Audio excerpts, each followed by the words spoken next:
તો હવે વડોદરાની જનતા પાસેથી જાણીએ કે આવી મોટી દુર્ઘટનાઓ પાછળ રાજનેતાઓની સંડોવણી વિશે તેમના શું મંતવ્યો છે। ગૌરવવંતી ગુજરાતની દશા બેઠ્યો એમ લાગે છે। સુરતમાં તક્ષશિલા ક્લાસ અનેક ભવિષ્યને જીવ ગુમાવ્યા, ત્યારબાદ મોરબી પુલ દુર્ઘટના, ત્યારબાદ હરની તલાવ દુર્ઘટના અને હવે રાજકોટ ટીઆરપી ગેમ ઝોન દુર્ઘટના। વડોદરા શહેરમાં આજે એક જ ચર્ચા છે કે રાજકોટ ટીઆરપી ગેમ ઝોનમાં જે આગ લાગી એના માટે રાજકીય આગેવાનો કેટલા જવાબદાર। મંતવ્ય પહોંચી વડોદરાના ઐતિહાસિક ન્યાય મંદિર વિસ્તારમાં। આપ જોઈ શકો છો આ ન્યાય મંદિર ગેટ છે અને વડોદરા શહેરના ન્યાય તોલી શકે તેવા નાગરિકોના મંતવ્ય લેવા આપણે પહેલા જેમને કીર્તિ પામી છે નાગરિકોની સેવામાં એવા કીર્તિ પરીખ પાસે જાણીશું। શું કહેશો, રાજકોટ દુર્ઘટના માટે રાજકીય આગેવાનો કેટલા જવાબદાર? રાજકોટની આગે એક મોટું કામ કર્યું છે। દુઃખની વાત આપણે બધા જ જાણીએ છીએ, બધા દુઃખી છે, પણ રાજકોટે 7 કરોડ ગુજરાતીઓના મનમાં આગ લગાડી દીધી છે। અને એ આગ જે લોકો ખોટું કામ કરે છે, કોન્ટ્રાક્ટર હોય, બિલ્ડર હોય કે એમની જોડે મળેલા રાજકારણીઓ હોય, બધા ઘણીવાર આ પેપરમાં કે કમિશનર દોખી, અધિકારી દોખી, પણ અધિકારીને સૂચના કોણ આપે છે? અધિકારી કોના દબાણથી કામ કરે? જો એ કામ ના કરે તો એની બદલી થઈ જાય, એનઓસી ના આપી, કોના આશીર્વાદથી? તો રાજકારણી જોડાયેલો છે આમાં। 182 ધારાસભ્યો આમાં જોડાયેલા છે, હું એવું માનું છું। એક ઘટનાની વાત નથી, આ બરોડાની હરણીની તળાવની દુર્ઘટના અને પોઈચા લોકો ભૂલી જાય છે। પોઈચા નદીમાં રેતીના ખનનખોરોએ એવા ખાડા પડેલા કે ત્યાં લોકો ગરક થઈ ગયા, મળ્યા કે નહીં ખબર નથી લાશો। પૂરેપૂરા 182 પૂરેપૂરા જવાબદાર છે। પ્રશ્ન એ છે કે રાજકોટની જે ઘટના બની ગેમ ઝોનમાં, એની માટે જવાબદાર વ્યક્તિઓ છે, એની સામે શું એક્શન લેવાયા? મારું માનવું છે અને હું જે જોઉં છું ન્યૂઝ, એના પરથી એવું છે કે એક પણ જવાબદાર વ્યક્તિ સામે એક પણ એક્શન લેવામાં આવ્યું નથી। બીજું કહેવાનું મારું એવું છે કે રાજકોટના મ્યુનિસિપલ કમિશનર હોય, વડોદરાના હોય કે સુરતના હોય, જ્યાં જ્યાં મોટી મોટી હોનારતો થાય, શું મ્યુનિસિપલ કમિશનરે પોતાની નૈતિક જવાબદારી સ્વીકારી છે? શું આ જવાબદારી મ્યુનિસિપલ કમિશનર નથી? અને જે તે વિસ્તારમાં જે ઘટના બની હોય એની માટે એક જાગૃત કોર્પોરેટર હોય, વિધાનસભાના સભ્ય હોય અથવા તો લોકસભાના સભ્ય હોય, તો શું એમની નૈતિક જવાબદારી નથી? શું એમને બધું એમના આંખ આડા કાન કર્યા છે? એનો મતલબ એવો થયો કે તમારા વિસ્તારમાં જો આટલું બધું ગેરકાયદેસર ચાલે છે તો એની માટે ધારાસભ્ય હોય, લોકસભાના સભ્ય હોય કે કોર્પોરેટર હોય, એ પણ એટલા જ જવાબદાર છે। અને સૌથી વધારે મ્યુનિસિપલ કમિશનરની નૈતિક જવાબદારી આવે છે કે એમને એ નૈતિક જવાબદારી સ્વીકારવી જોઈએ અને કામગીરી કરી અને જે જવાબદાર અધિકારીઓથી માંડીને જે પણ વ્યક્તિ છે એ દરેકને દરેક સામે સ્ટ્રિક્ટલી કાર્યવાહી કરવી જોઈએ। અને પક્ષ લેવલે પણ ઉપલી ઓથોરિટી એવું વિચારવું જોઈએ કે જે વિસ્તારમાં થયું છે એની માટે એ લોકોની પણ નૈતિક જવાબદારી છે, તો એની સામે પણ એક્શન લેવા જોઈએ। સરસ વાત કરી કે કમિશનર જવાબદાર છે, પરંતુ મહત્વની બાબત એ પણ છે કે તાલુકા વિકાસ અધિકારી સરપંચને સસ્પેન્ડ કરી શકે છે, પરંતુ સરપંચ તલાટીને સસ્પેન્ડ નથી કરી શકતો। એટલે ક્યાંક ને ક્યાંક નમાલી રાજકીય આગેવાની પણ જવાબદાર ઠેરવી શકાય। આપણે અન્ય ભાઈને પૂછીશું। મહેન્દ્રસિંહ, શું કહો છો?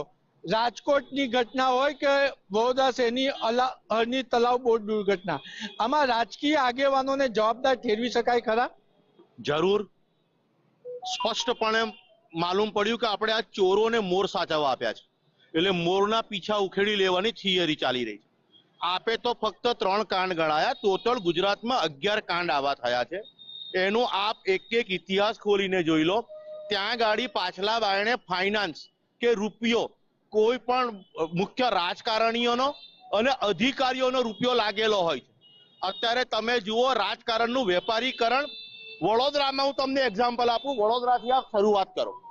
એ જે રાજકારણનું જ્યારે વેપારીકરણ થાય, તમે 35-40 લાખ રૂપિયામાં કોર્પોરેટરને ટિકિટ આપો, કરોડો રૂપિયા લઈને જ્યારે તમે ધારાસભ્યની ટિકિટ આપો, તો એ પક્ષ વેપાર કરવા માટે રાજ્ય લઈ રહ્યો છે કે દેશ લઈ રહ્યો છે? એટલે અત્યારે વેપારી વર્ગો રાજ કરી રહ્યા છે.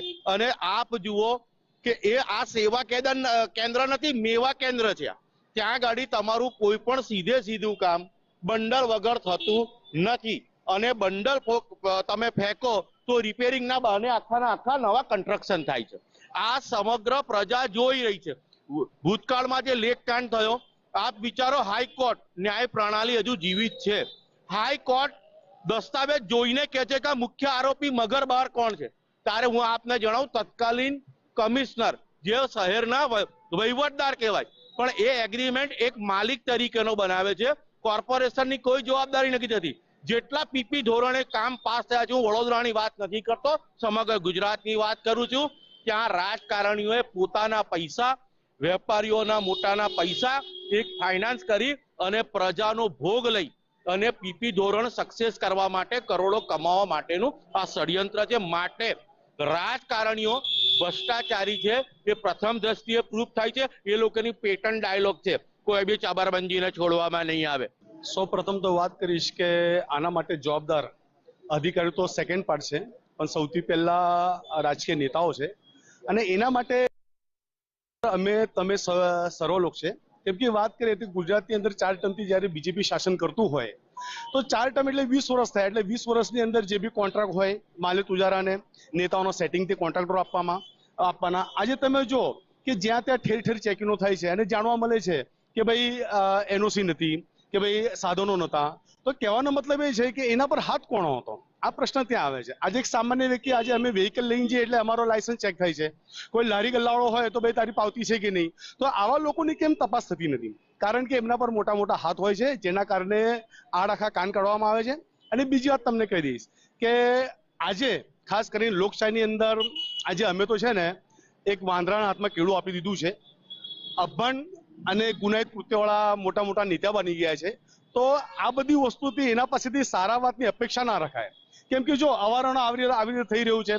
જેવી રીતે મોરબી કાંડ થયો, થોડા દિવસો પહેલા આપણે જો કે વડોદરાની અંદર હરણીકાંડ થયો. અમને ક્યાંક એવું લાગ્યું હતું કે હરણીકાંડ થયા બાદ આપણું બીજું ગુજરાતનું તો જવા દો, પણ વડોદરાનું તંત્ર જાગશે. પણ અત્યારે તમે જો કે જે પ્રમાણે રાજકોટમાં કાંડ થયું એના પછી અત્યારે ઠેર ઠેર લોકો ચેકિંગ કરવા લાગ્યા. અને દુર્ભાગ્યની વાત એવી છે કે અમે જ્યારે સોમવારે એક આવેદનપત્ર આપ્યું, એ આવેદનપત્ર બાદ અત્યારે કમિશનરની ઓફિસે, મ્યુનિસિપલ કમિશનરમાં અત્યારે કામગીરી ચાલી રહી છે. એટલે તમામ લોકો રાજકીય નેતાને જવાબદાર ઠેરવી રહ્યા છે. ત્યારે મહત્વની બાબત એ પણ છે, વડોદરા શહેરમાં તક્ષશિલા કાંડ જ્યારે સુરતમાં થયો ત્યારબાદ ક્લાસીસ અને હોસ્પિટલોને 115 ને નોટિસ બજાવવામાં આપી હતી, પરંતુ ભારતીય જનતા પાર્ટીના સત્તાધીશોએ આની પર કામગીરી કરતા અધિકારીનો રોક્યા હતા. એટલે કહી શકાય કે મહત્વની જવાબદારી માત્ર ને માત્ર રાજકીય આગેવાનીની છે અને એમના જ પાપે આવી દુર્ઘટનાઓ થઈ રહી છે.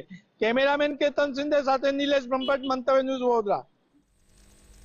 તો હવે ભાવનગરની જનતા પાસેથી જાણીએ